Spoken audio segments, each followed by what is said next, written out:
بسم اللہ الرحمن الرحیم۔ سیرت النبی صلی اللہ علیہ وسلم، درس نمبر 61۔ رسول اللہ صلی اللہ علیہ وسلم کا سفر آخرت۔ آج کے درس میں 3 باتیں ذکر کرنی ہیں۔ نمبر 1، رسول اللہ صلی اللہ علیہ وسلم پر الوداعی آثار۔ نمبر 2، مرض الوفات کی ابتدا۔ اور نمبر 3، نبی اکرم صلی اللہ علیہ وسلم کی وصیتیں۔ حجۃ الوداع سے واپسی کے بعد رسول اللہ صلی اللہ علیہ وسلم سے ایسی باتیں ظاہر ہوئیں جن سے اشارہ ملتا تھا کہ آپ صلی اللہ علیہ وسلم کے وفات کے دن قریب ہیں اور آپ اس سفر کے لیے تیار ہیں اور الرفیق الاعلیٰ سے ملنے کے مشتاق ہیں۔ چند باتیں تو حج کے موقع پر ہی ظاہر ہو گئی تھی کہ جب رسول اللہ صلی اللہ علیہ وسلم حجۃ الوداع میں آپ نے خطبہ دیتے ہوئے فرمایا، مجھے معلوم نہیں شاید میں اس سال کے بعد اپنے اس مقام پر تم لوگوں سے ملاقات کر سکوں۔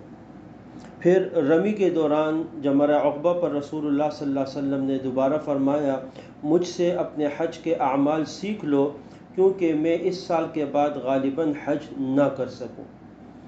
اسی طریقے سے نبی اکرم صلی اللہ علیہ وسلم نے عام معمول آپ کا تھا 10 دن کے اعتکاف کا، اس سال آپ نے رمضان میں بھی 20 دن کا اعتکاف کیا تھا۔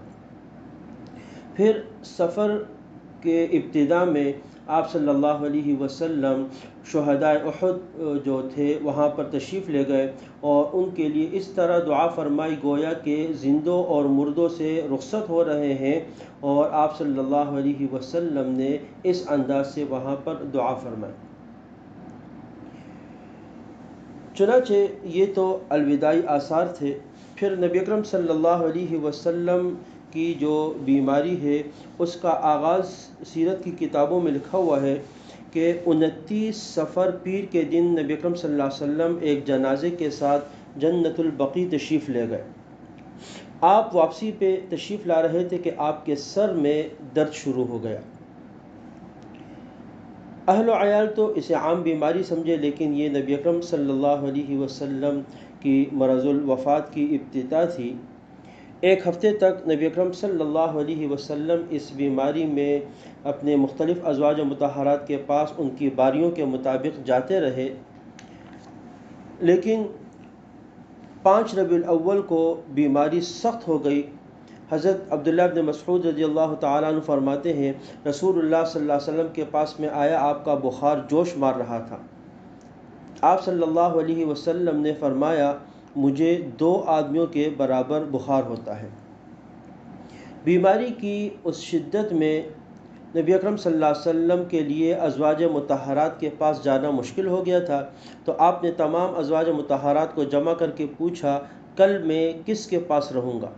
ازواج مطہرات آپ کا اشارہ سمجھ گئیں، تو آپ صلی اللہ علیہ وسلم سے آپ حضرت عائشہ کے پاس رہنا چاہتے ہیں۔ سب نے خوشی سے حضرت عائشہ کے حجرے میں آپ صلی اللہ علیہ وسلم کو منتقل کیا اور اس پر سب متفق ہو گئے۔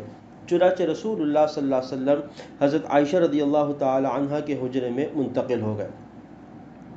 آپ کی بیماری اور کمزوری دن بدن شدت اختیار کرتی جا رہی تھی، لیکن رسول اللہ صلی اللہ علیہ وسلم یہ جو آپ کا مرض تھا یہ تقریباً 13 یا 14 دن رہا، جس کے بعد آپ دنیا سے پردہ فرما گئے، اور اس درمیان تقریباً 11 دن تک رسول اللہ صلی اللہ علیہ وسلم خود مسجد میں آتے رہے اور نماز پڑھاتے رہے۔ وفات سے 5 دن قبل نبی اکرم صلی اللہ علیہ وسلم مسجد نبوی میں تشریف لائے اور منبر پر بیٹھ کر آپ صلی اللہ علیہ وسلم نے 2 باتوں کی تلقین فرمائی۔ ایک فرمایا کہ میرے بعد میری قبر کو میلے کی جگہ نہ بنانا، یہود اور نصارہ پر اللہ کی لعنت ہو کہ انہوں نے اپنے پیغمبروں کی قبروں کو سجدہ گاہ بنا دیا۔ اور دوسری آپ نے انصار کے بارے میں نصیحت کی کہ میں تمہیں انصار کے بارے میں وصیت کرتا ہوں کہ تم ان کے ساتھ اچھے برتاؤ کو رکھنا اور ان کا خیال رکھنا۔ انصار کم ہوتے رہیں گے، ان سے درگزر کا معاملہ کرنا تم۔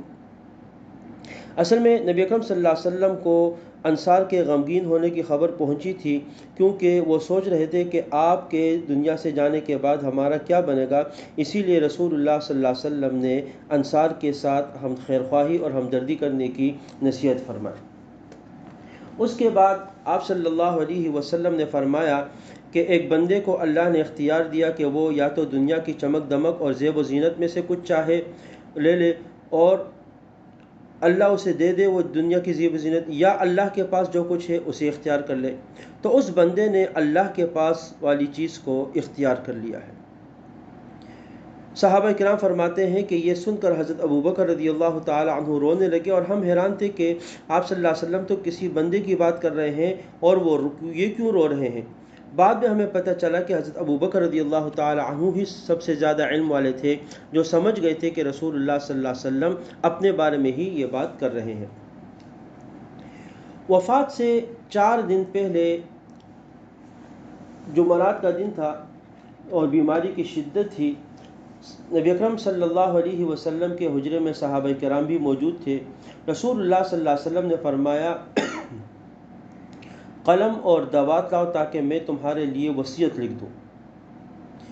اہل مجلس اختلاف کرنے لگے۔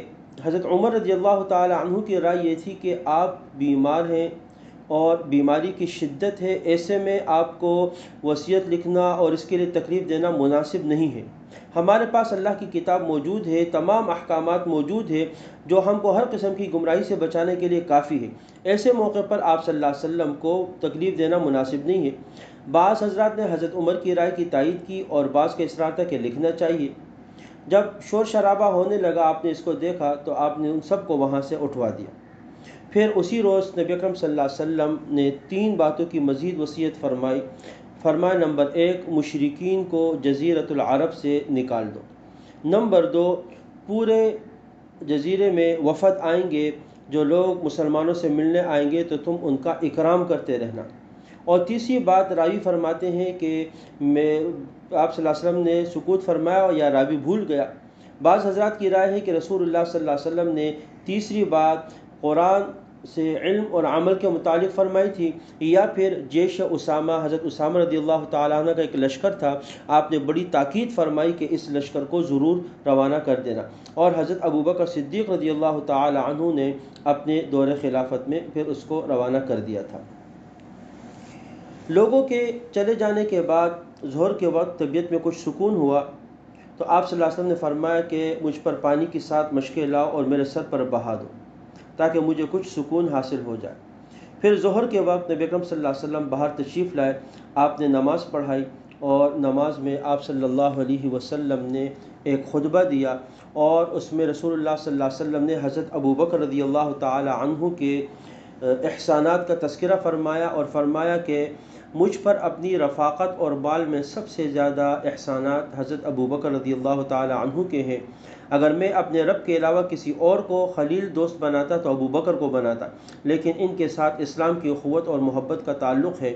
اور مسجد نبوی میں فرمایا کہ کوئی دروازہ باقی نہ ہو، بس تمام دروازے بند کر دیے جائے سوائے ابوبکر کے دروازے کے کہ وہ دروازہ کھلا رہے۔